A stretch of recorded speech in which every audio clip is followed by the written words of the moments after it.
Gĩkĩ arĩ kiumia gĩa kana kuma rĩrĩa thukuru ciahingũrirwo. Mateta ma gũcerithirio gwa kĩgĩna kĩa mahũthĩro ma arutwo no mareyumĩria. Arũgamĩrĩri a mathukuru magĩkaya kũremererwo gũtwarithia na mbere mĩhang'o ya o mũthenya.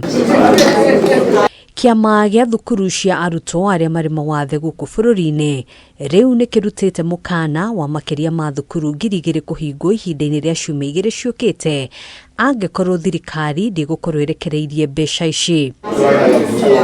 Kũringana na mwandĩki mũnene wa kiama gĩkĩ James Torome, ũyũ nĩ ũndũ ũcũngĩrĩirie wagagu mathukuru-inĩ kuona arũgamĩrĩri aingĩ a mathukuru matirahota gũkinyanĩria mĩhang'o ya o mũthenya arĩ hamwe na mathomo, kũhe arutwo irio, oro ũndũ ũmwe na kũrĩha aruti a wĩra.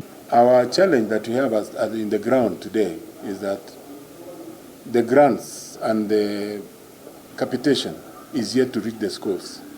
We have a very big challenge to address the needs of the learners with special needs in our schools, because as we talk now, we've not paid the salaries for the non-teaching staff, and of course the suppliers, we have not yet paid them, and it's really stressful for the schools. Today we had a consultative meeting between SHAC, that is Special Schools Heads Association, Directorate of the Ministry of Education, where we have engaged on several issues affecting learners with disability, and we have agreed in anonymous that those funds to be channeled to schools in good time. Torome oho agĩũkĩrĩra ikinya rĩa thirikari kũnyihia mbeca cia mahũthĩro thĩinĩ wa sekta ya gĩthomo, ikinya rĩrĩa augĩte rĩgũthiĩ na mbere gũthararia gĩkĩro kĩa mathomo gũkũ bũrũri-inĩ.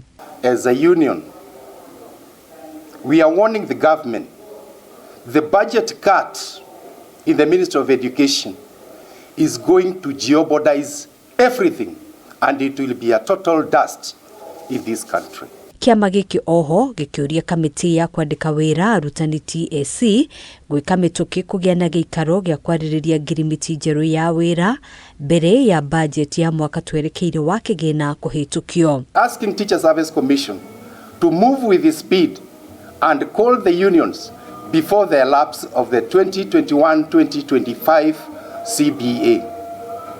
Before the budget is ready, we have to have signed the new CBA. Handũ-inĩ ha Kameme TV, njĩtagwo Ngina wa Wadiro.